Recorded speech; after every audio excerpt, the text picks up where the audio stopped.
This video promotes radiation safety. One protocol is used to demonstrate the safety principles that apply to the use of radioisotopes in the modern biology laboratory. It is intended to supplement the formal instruction provided in each institution and each laboratory. This video is not a substitute for a safety training program.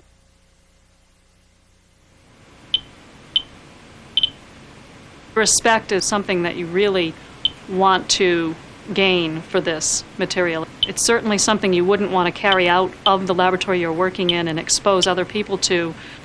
The thing to keep in mind really is that you can contain it. And if you're practicing safe techniques, you're going to have less of a chance of contaminating yourself or a piece of equipment.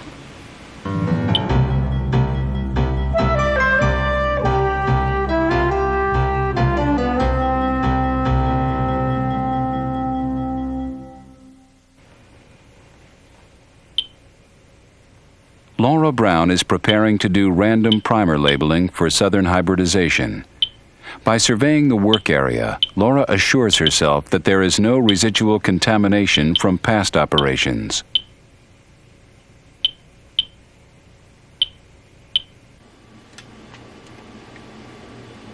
The most common radionuclides in the modern biology laboratory vary in the types of emission and their associated hazards.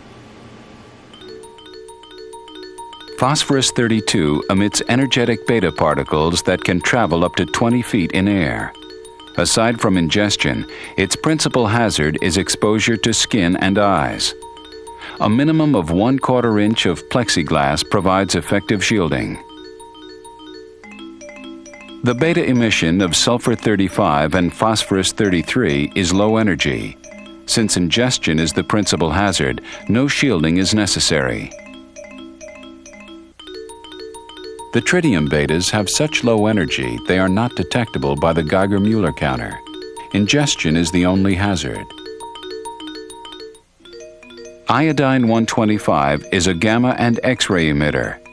In its unbound form, it presents an inhalation hazard as well as a source for whole-body exposure, for which exposure limits are significantly lower than for the skin. A fume hood and leaded acrylic or lead shielding provide effective protection.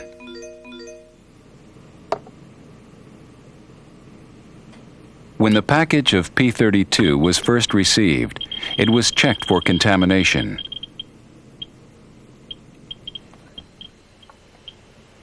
How much radiation is this vial giving off? How much risk does Laura incur? The vial contains 1 millicurie of P32. Uncapped, the stock vial emits 200 millirems per minute of beta radiation. She uses 50 microcuries in the protocol. The amount of radiation which Laura receives to her hands during her work on this protocol, approximately 15 minutes, will be less than 5 millirems, or 1/100th of 1% of the permissible annual extremity dosage. Laura's defenses are time, distance, and shielding. The goal is to keep exposure, ALARA, as low as reasonably achievable. It's important to use the correct radiation detector. Beta emission is detected by the Geiger-Müller counter.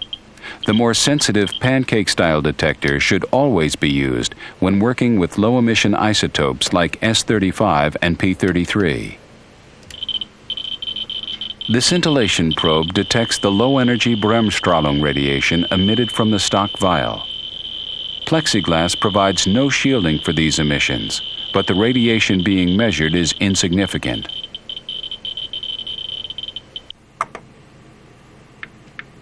The isotope should be completely thawed to avoid splattering while pipetting.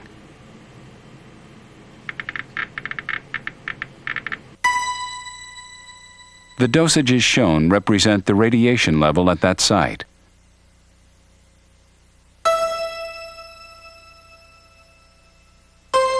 Note the effect of shielding. Laura uses aerosol-resistant pipette tips to avoid contaminating the pipette men barrel. Here, a lower dose to Laura's hand could be easily achieved by using a plexiglass holder for the Eppendorf tube. Laura's mindful of what materials come in contact with radioactivity and how they need to be disposed of. You need to distinguish when you're working with hot material and when you're not working with hot material. You need to discard waste that's not hot into a regular waste container. The use of screw-top Eppendorf tubes prevents popping during heating and provides containment during centrifugation. The end window Geiger counter indicates the amount of activity.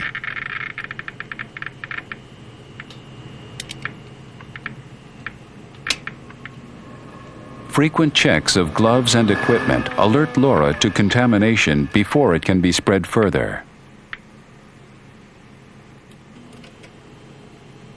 And she doesn't forget to check the centrifuge.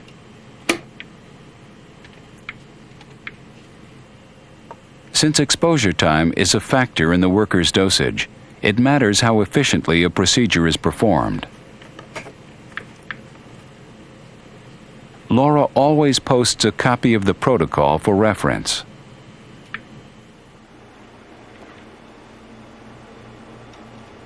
Keeping an inventory of radioactive stock and waste is required at all institutions.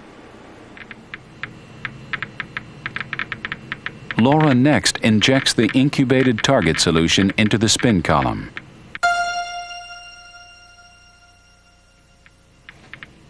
The Geiger counter here is used to indicate the presence of the isotope.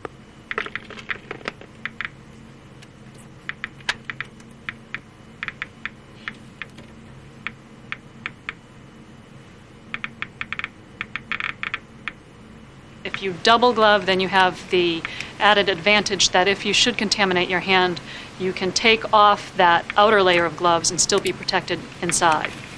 And you'll have time to put on another pair of gloves without worrying about contaminating your skin.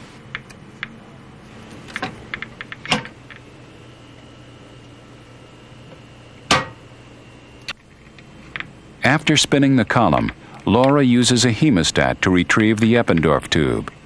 Forceps or tongs might slip, causing a spill.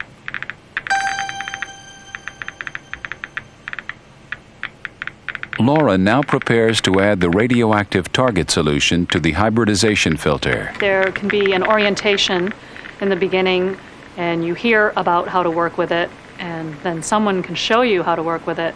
But it's really when you have your hands on it that you pick up all the little techniques that are important in handling radioactivity safely.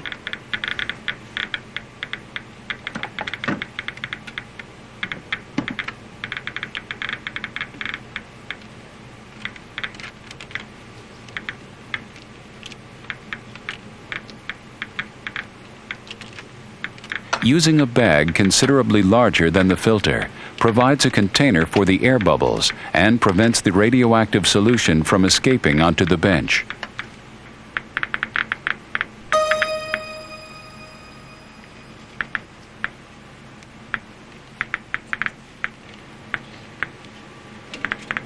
Submerging a secondary container in the water bath assures that any leaks will be contained. A thorough post-procedure survey confirms that no contamination has occurred. If you're monitoring, you're going to pick up that contamination and you're going to clean it. And therefore, as you're walking out of the laboratory, you won't be exposing other people. Of course, hand washing is a must after completing any procedure.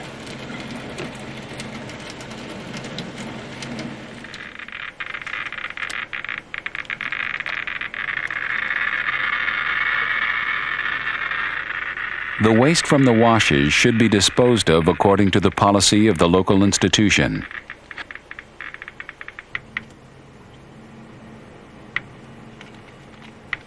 Collected waste must be stored in a liquid radioactive container.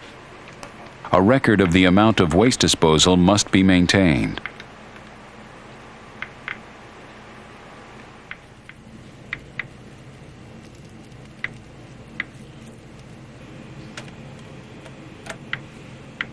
After the filter is prepared for autoradiography, Laura monitors the cassette for contamination.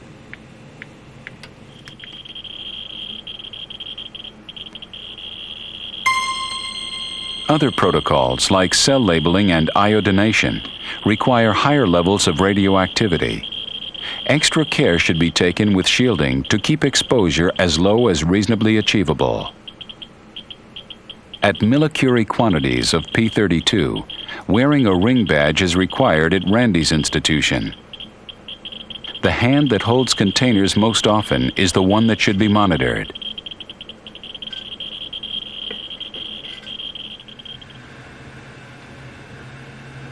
Iodination requires lead shielding and also presents an inhalation risk when the unbound form is used. Working in a fume hood or a glove box exhausted through a charcoal filter will contain iodine vapors. Whenever working with radiation, keep yourself safe by observing these principles. Know your isotopes. As low as reasonably achievable. Remember time-distance shielding reduced dose. Use personal protective equipment. Perform correct monitoring. Good equipment and good laboratory practices can keep radiation hazards small. Yet even that small risk can be eliminated in some instances by using alternative protocols, such as the chemiluminescent technique in place of random primer labeling. Think about it.